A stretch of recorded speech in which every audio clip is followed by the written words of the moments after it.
My name is Germana Ravanelli. I am a certified clinical hypnotherapist, a mind-body healer, a personal trainer, a nutritional therapist.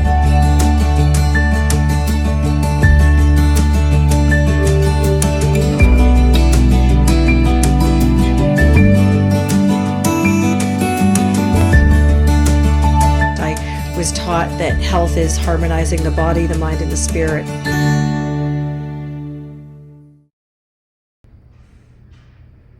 Hello, thank you for opening up this video. My name is Germana Ravanelli. I come to you from Vancouver Island, British Columbia, Canada. This video will be about financial boundaries. A boundary is a way that we draw a line and say, this is good for me, this is not good for me, this is how I define my needs, this is how I feel safe. And one thing I know, I don't know about you if you're taught about how to manage money, but most people have not been taught how to manage money. And so there's a lot of confusion around that. And what happens, unfortunately, is there's a lot of shame and fear and kind of gambling style behavior around money. Money is like oxygen. We all need it, but it can become like a drug. And we can end up in patterns that are actually financially traumatizing. And I don't know if you've ever had debts that you couldn't pay. I have. And what was weird for me is I didn't realize in my own behavior that I had normalized that kind of chaos. And so there's no shame. But a financial boundary is telling yourself, is this in my budget?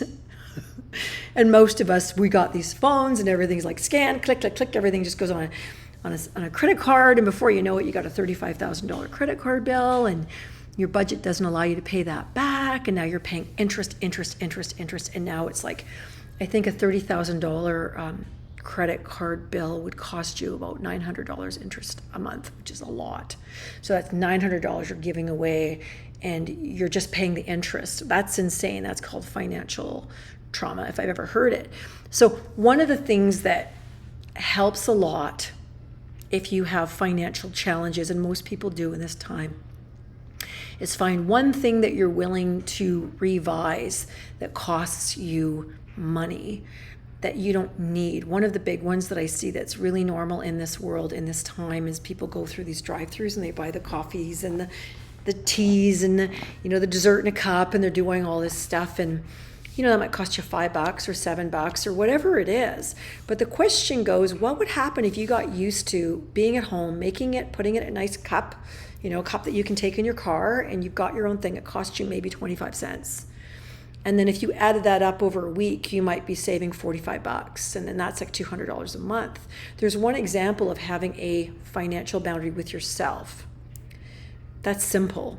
Another one is, and this is challenging, but a lot of people, and I'm not shaming anyone, forget it, I'm not even close, is making sure that when you purchase something, like a lot of people, if they actually write down their grocery list or they put it on their phone, they don't buy more than they need, and they can save thousands and thousands of dollars every single year by having the list. I need this, and then they go buy it. They don't go hungry, with the blood sugar crash and start buying the chips and the pop and all of that stuff.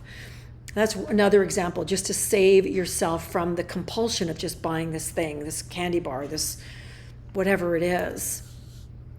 And one of the big ones for me, it seems strange. I never got into the drive-through thing. And because I love food, I just go out and buy a couple things and bring it home. But not eating out in restaurants. Scary, right?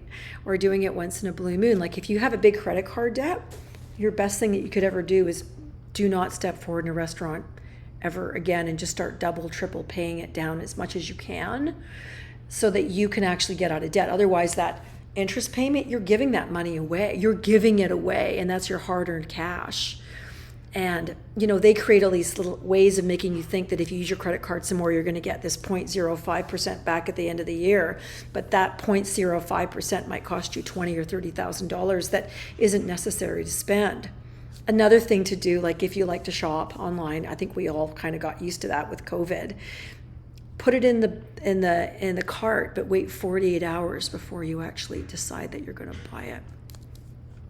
Most of us we like to have something to do, and it gives you this dopamine hit. You're like, yay, I want to buy this, I don't want to buy that. And one thing that I discovered that was just shocked me, because I'm sometimes very responsible and sometimes I'm pretty darn human. I realized when I was just running around with my credit card going tap, tap, tap, tap, my estimation that I was maybe spending $2,500 a month on that thing, I was over $3,000 above that every month with my tap, tap, tap. And then I'm like, where am I going to get the money to pay that bill? And so then I paid off my credit card, and I didn't use it for about 6 weeks. So I knew the money that was sitting in my bank account was my money. It wasn't the credit card company's money. And then, if I use it for, say, a bill, maybe it's car insurance, maybe it's medication, maybe it's a service, my hair, whatever, I will usually use my debit card because I know the money's in my bank account. And once in a while, I'll use my credit card. But I'll tell you a secret. If you can get away from credit card convenience, you'll probably save yourself a few $100,000 over your lifetime, because not only will you buy less money, but you'll get honest. Can I actually afford this? And do I really need it? Like, it kind of depends where you are in your life. Either you're gathering things, you're buying things, gathering things, or you're getting rid of things. So it depends where you are in your age cycle. But once you get to a certain place, 50 plus, half the stuff you don't want, half the stuff you don't wear, you're going to give it away, or you're going to sell it, or you're going to throw it away. So the question is this really something that will make me happy? You might get, I call it the spend-gasm. You're like, woo, I just spent something. I feel good. I feel productive. But then later you're like, uh-oh. And no one get mad at me, the worst things you can ever do is buy a brand new car. The payments are insane. And you've basically, 30% you will pay in interest payments. That is money that you're giving away. I know once when I was at the end of my payment cycle with my car, I bought a Prius because I didn't want to pay a bunch of money for gas, because I'm like, I don't want to suffer every time I see that thing go up. My accountant said, phone the bank to find out how much interest you pay on your payment for your car. That shocked me, because I phoned the bank. I think I was paying $460 a month. And I'm like, yes, I'm knocking down that principal. 220 of it was interest. That means that every month I was giving away $220 for the privilege of paying them back. And then I went into, one of the accounts that I'd saved that has money that I might be able to retire one day. And I took the money out and I just paid the loan off for the car. And I take that extra $480 that I was paying for the car and I put it into a retirement account so that one day maybe I can retire. But that's just an example of giving away money. The drive-through, scary. We all do it. Restaurant meals, if you want to go do that, make a picnic with someone and go have a meal outside somewhere, or go to their house and do it that way, and share from a place of, this is what my grandmother made, or this is what I like. And it's more personal than just mowing down at a table with a cute waitress. Not that that's bad, but if you're financially a little bit stressed, then you want to go, where am I making this better? And where am I hurting myself? Because they're habits. We'll often say it's the economy. Sure, the economy isn't great, but that doesn't mean we overspend. And it's easy to do. So if you have one area that you might want to share, or something that you've learned from that saved you some money and you're interested in sharing it in the notes, that would be great. People need to know how to have what's called as financial freedom and financial literacy. The other place is if you can pay off, if you actually have the privilege of having a home, double payments if you can. I rented out rooms in my house for years, and I paid double payments on my house for over 7 years, and I paid my house off. And that was like over $4,000 back when that was a lot of money. But someone said, do that. And I thought, yeah, I'd like to have some freedom around that. And I'm not saying it's easy. But being broke's harder. Having bill collectors coming and taking your car, harder.